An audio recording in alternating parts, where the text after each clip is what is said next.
Welcome to Christian Financial Perspectives, where you're invited to gain insight, wisdom, and knowledge about how Christians integrate their faith, life, and finances with a biblical worldview. Here's your Christian Financial Advisors host, Bob Barber, and his co-host, Shawn Peters. Welcome to another episode of Christian Financial Perspectives. We're so glad you joined us today, whether that's on video or listening via audio. Bob, what do you got for us today? Well, I have a lot better subject today than I did last week.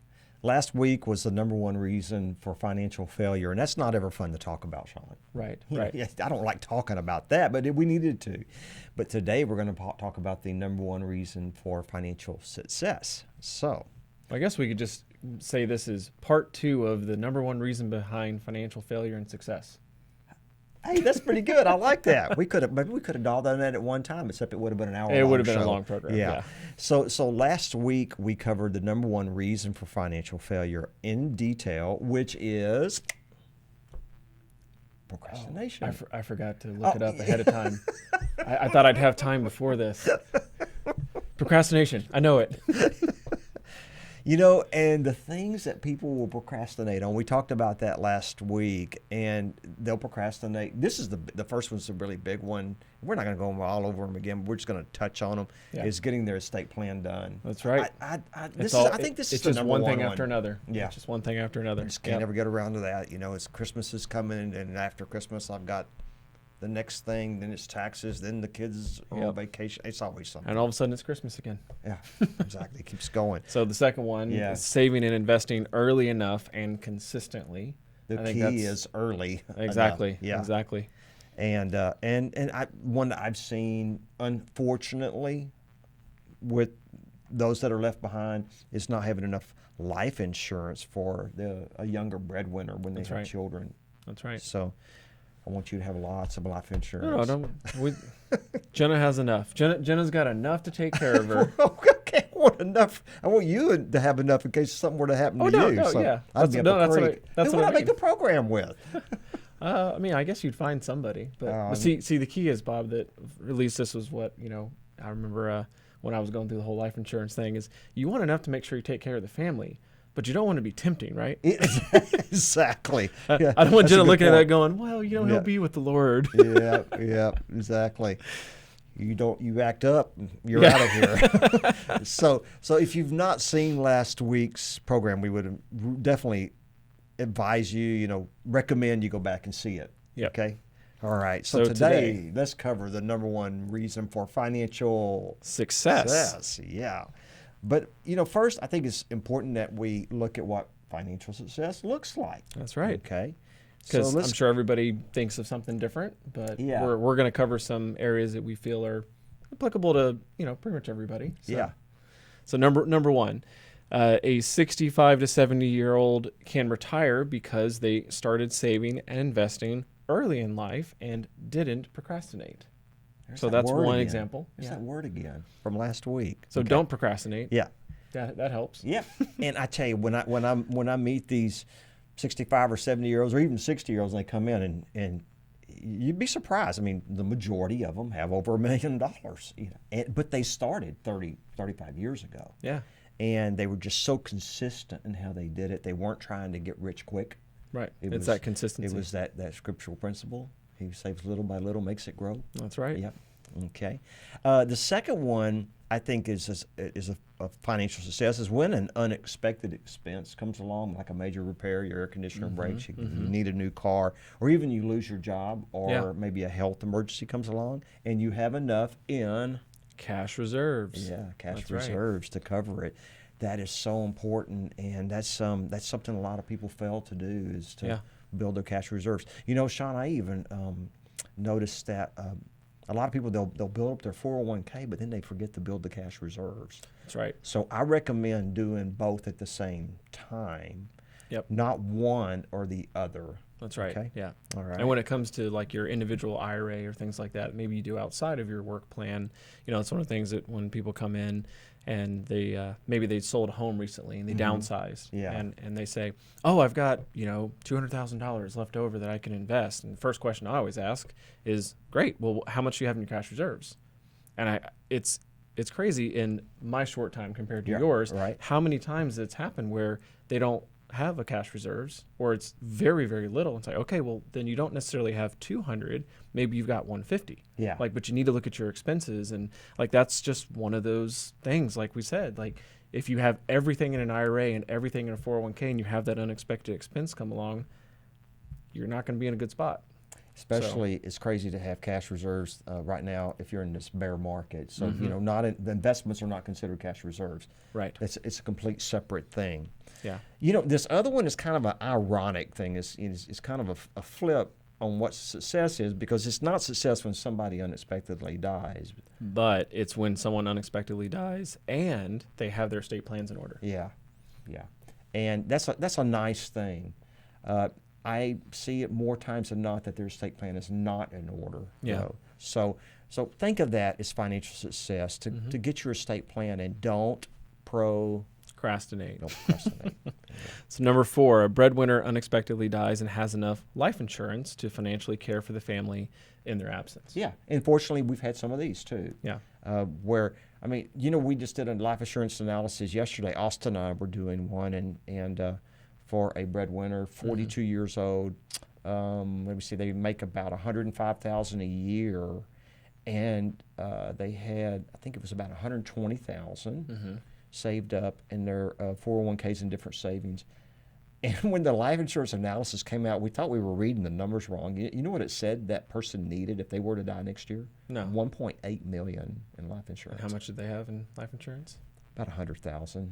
So they're a little low. They're a little low, yeah. But then again, I've seen where there have been unexpected deaths where the breadwinner did have $1.5 million.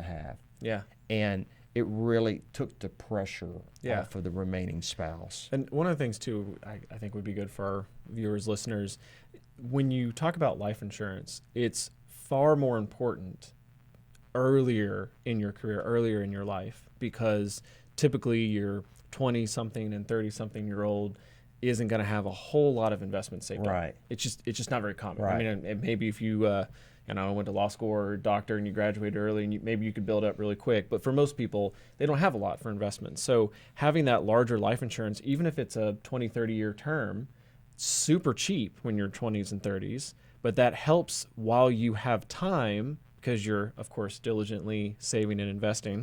During this time, that you kind of help cover that difference. So then as you get older, you don't need the life insurance as much because you've been able to build up your assets. I tell you what I'm going to do, and Garrett, I want you to remind me of this. I'm going to put together a chart that we can put up when we're showing this, because your life insurance is up here when you first start, and then it goes down. That's exactly what I was thinking of. And your savings is going up, and I'll show a chart.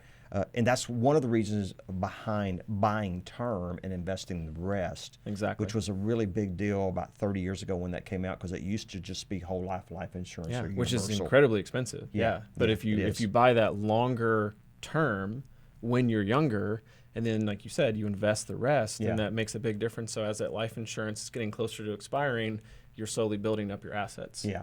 And that chart will really put this in perspective. Okay. And one of the last things I looked at, but there's so many other ways of looking at financial these are really success. just 5. Right. We figured these were good, broad overview.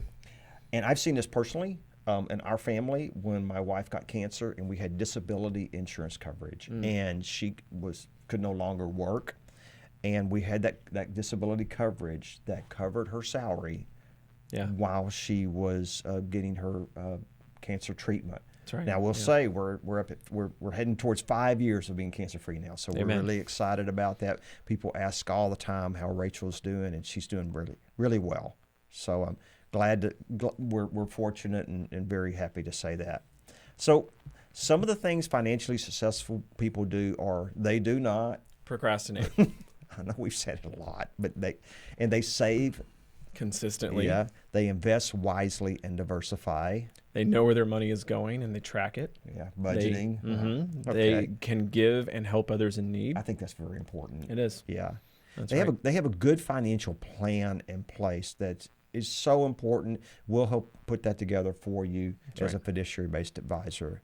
They also try to educate themselves about how money works. And if you watch this program every week, you will definitely get educated. That's right. I think this, which podcast episode is this? 135? 135 should be. Yeah. 135 episodes. So if you haven't listened to all 135, go do it. Maybe just little by little. Yeah. There you go. Little by little. Don't have this. What do they do that with Netflix? Like you watch an entire. You don't need to series. binge watch our podcast episodes. Don't binge watch. It will bring brain damage to you. So too much overload, right? And then the last one is seeks wise counsel and advice. So the number one reason for financial failure is procrastination. The number one reason behind financial success is wisdom and knowledge. Wisdom and knowledge. Shawn, if you'll read that first chapter of Proverbs, it's not really long, but I love that first chapter. It talks about that. We'll do. Proverbs 1. The whole chapter. Yeah, exactly. The Proverbs of Solomon, son of David, king of Israel, for gaining wisdom and instruction, for understanding words of insight, for receiving instruction in prudent behavior, doing what is right and just and fair, for giving prudence to those who are simple, knowledge and discretion to the young.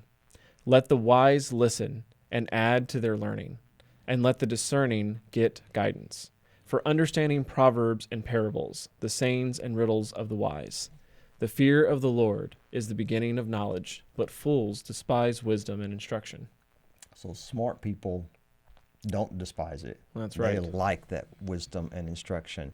In Proverbs 2:6 says, for the Lord gives wisdom, and from his mouth comes knowledge and understanding. Amen. We want to help you be financially successful, and we want to come alongside you in this journey in life. Christian Financial Advisors, we are a fiduciary-based advisor, which is so important because we work for you. We're only paid by you. We're never paid any commissions, so we have no conflict of interest. There's not any trails paid to us. There's no corporate giant pushing us to sell a certain product or a certain stock or a certain mutual fund. Our interest is your interest, and this is to help you be financially successful. So you want to talk about it, visit us on our website at christianfinancialadvisors.com, or text or call us during business hours, Central Time, at 830-609-6986. Thank you for joining us, and God bless. Thank you so much for watching. If you enjoyed that video, be sure to like and comment, and subscribe to our channel so you can get future updates. You can also follow us on social media, handle shown on screen. In the meantime, check out one of these other videos.